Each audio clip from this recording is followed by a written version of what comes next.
Hello, my chicklets. Thank you for stopping by. Today we will be reading day 11 in our Soulmate September series. In this one, I got to choose my own prompt, so I chose that soulmates will get sick when they are separated from each other for too long of a period of a time after they have first met.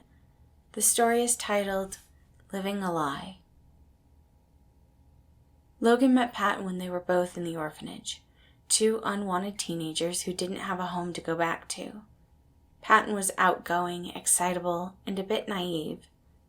Logan was calm, serious, and didn't get along with other people, but the two of them had immediately gotten along. They did everything together. Patton willingly gave Logan the touch that he refused to ask for, and Logan provided the stability that Patton needed some days. They were constants in each other's lives, something really they could rely on. Unfortunately, good things didn't last forever. Patton was an excitable and happy person. Of course someone would be interested in adopting him. He was a minimal-issue child who seemed kind and respectful. Logan should have seen it sooner. He should have known that one day they would take Patton away from him.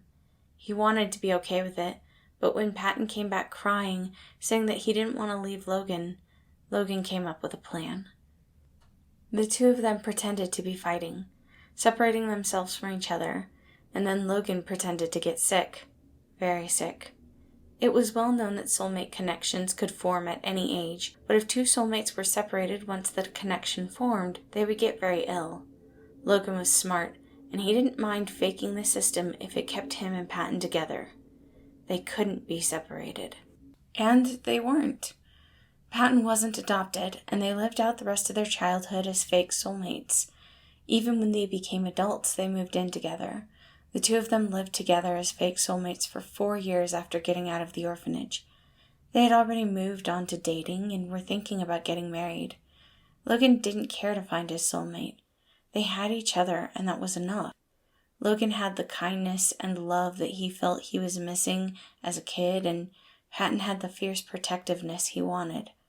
The two of them had each other, and since they had always been close and rarely left each other's side, no one was the wiser. The two would have already been married and filed as soulmates if it weren't for Patton. Patton loved Logan with all his heart, but he was worried about living a lie. He was worried about finding and meeting his soulmate and abandoning his soulmate. No one deserved that.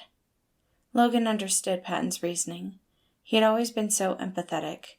Logan couldn't blame his boyfriend for not wanting to hurt someone else.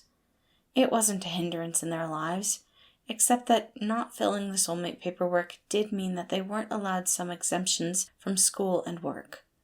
Patton needed to go on a field trip for his teaching classes on the same day that Logan had a big project due at work. Logan's boss was aware that they hadn't filed their soulmate paperwork and refused to be accommodating to Logan's need to stay with Patton.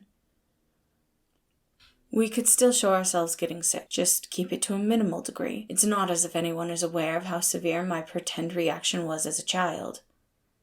I know. I just don't like lying, Patton said with a slight whimper. This would be so much easier if we were real soulmates. We could just show them our soulmate registration, and you would be allowed to take your work with you. Plus, then we could have dinner dates while we're away. I'm aware. But you did not want to submit paperwork just in case, Logan said, though his voice showed no animosity. Logan had lost his family, but Patton had actually been abandoned. He didn't like the idea of abandoning a soulmate he didn't know. Logan understood, and he loved Patton for it. Patton just whimpered in response, burying his head in Logan's neck as he clung to him. Okay, I can do this. It's just going to be a little bit. Logan nodded softly. Just 4 days. I'm sure we can survive that long. Patton nodded again.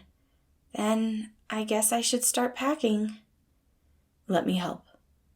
Patton smiled as he stood up, knowing that Logan only wanted to help to make sure that Patton didn't forget anything.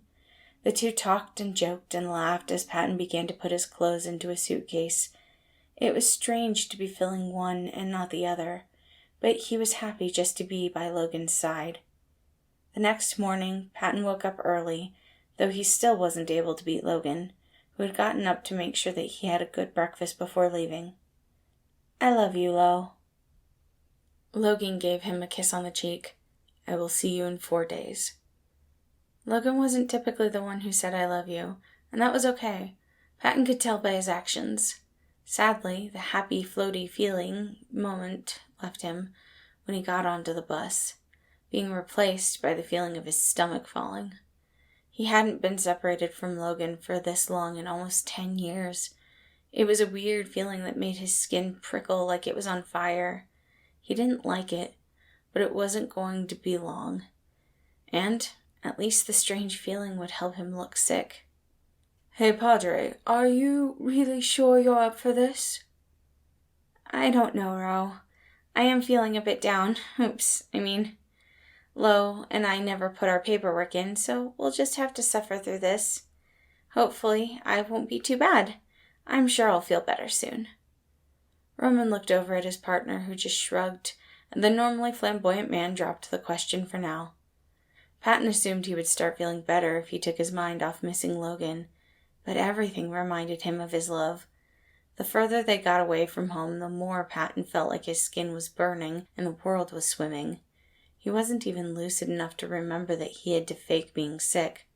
All Patton could think about was how much he wanted to be by Logan's side. When the bus finally stopped, he didn't move. Patton didn't feel like he could move. There were people moving around him and voices in his ears, but he didn't understand what was going on. He didn't feel someone pick him up, walking him into the hotel they were supposed to be staying at for the next 4 days. Patton just mumbled something about Logan, falling asleep against the warm body holding him. Patton didn't wake up until the next morning. He was feeling better than he ever had before. He knew it had just been nerves, but that didn't really explain everything, did it? He didn't remember getting into the hotel, or why there was a warm arm around his stomach. Patton almost jumped as he realized he wasn't alone in bed. He quickly got to his feet, searching his nightstand for a set of stylish Warby Parkers. This should help give him a little sight on this situation. But those weren't his prescription. Patton pulled the glasses away, squinting and seeing a second pair. He put them on and looked at the bed. Logan was with him. Logan was here. He felt better because Logan was here. They were actually soulmates. This was real. Patton couldn't help but smile as Logan began to stir, reaching up to gently stroke Patton's cheek. "You're feeling healthier?" Logan asked in a soft morning voice that Patton loved. "Yeah, I'm feeling much better." "It seems we've not actually been living a lie." Patton's smile brightened. No, we haven't." His arms tightly wrapped around Logan, still holding the precious plastic frames. "I have permission from my boss to work from this hotel, and when we get home, we can turn in our paperwork." Patton didn't question how Logan had gotten permission. He didn't want to think about what his boyfriend had to go through. Instead, he focused on Logan and the fact that they would finally be official. "Nothing would make me happier." Logan smiled, and 3 very rare words slipped from his mouth. "I love you." Patton lied back down in bed, wrapping his arms around Logan and trying not to cry. "I love you too." Thank you again for listening. This was day 11 in our Soulmate September series, Living a Lie. I do hope you all enjoyed it, and I hope you have a wonderful day.